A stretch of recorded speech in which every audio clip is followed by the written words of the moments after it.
आणि आजच्या या सोहळ्याला काहीशी भावनिक झालर सुद्धा आहे, कारण दिवंगत संतोष देशमुखांचं कुटुंबीय किल्ले रायगडावर दाखल झालंय।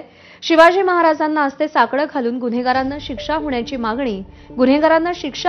मागणी व्यवस्थेला करणार आहेत। महाराजांच्या काळामध्ये होत्या तशा शिक्षा देण्याची प्रथा आजही सुरू झाली तरच गुन्हेगारीला आळा बसेल, असं वैभवी देशमुख म्हणाली आहे।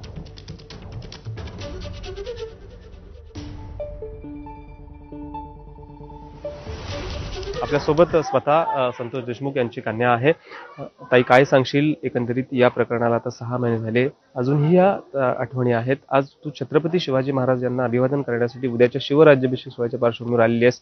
काय एकंदरीत ह्या विचारातनं तू या ठिकाणी आलेली आहेस, किंवा छत्रपती शिवाजी महाराजांच्या चरणी काय तू अभिवादन करणार आहेस? मावळ्यांवर ज्यावेळेस अन्याय झाला त्यांच्या विरुद्ध कोणीतरी त्यांनी त्या विरुद्ध आवाज उठवला आणि त्यांना लवकरात लवकर न्याय मिळवला आणि न्याय मिळवून दिला। आणि जे कोणी त्यांच्यासोबत ज्यांनी कृत्य केलं त्यांनी कठोर शिक्षा दिली। आणि आज या आपल्या महाराष्ट्रात जशी माझ्या वडिलांची हत्या झाली तसं अनेक लोकांची हत्या झालेली आहे।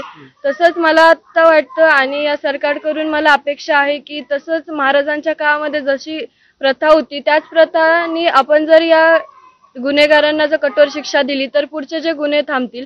त्यामुळेच आम्ही महाराजाच्या चरणी सांगतोय आणि साकडं घालतोय की महाराज, तुम्ही तुमच्या काळात जशी प्रथा होती त्याच प्रथेने आज हा महाराष्ट्र चालला पाहिजे आणि माझ्या वडिलांना तसंच इतर सर्वांना लवकरात लवकर न्याय मिळाला पाहिजे। काय सांगाल उद्याच्या शिवराज्याभिषेकच्या पार्श्वभूमीवर आपण या ठिकाणी आलात, एकंदरीत प्रशासनाला काय सांगाल? खरं तर प्रशासनाकडून आम्हाला अपेक्षा आहे की आम्हाला लवकरात लवकर न्याय द्यावा, त्यांनी आम्हाला न्याय मिळाला पाहिजे।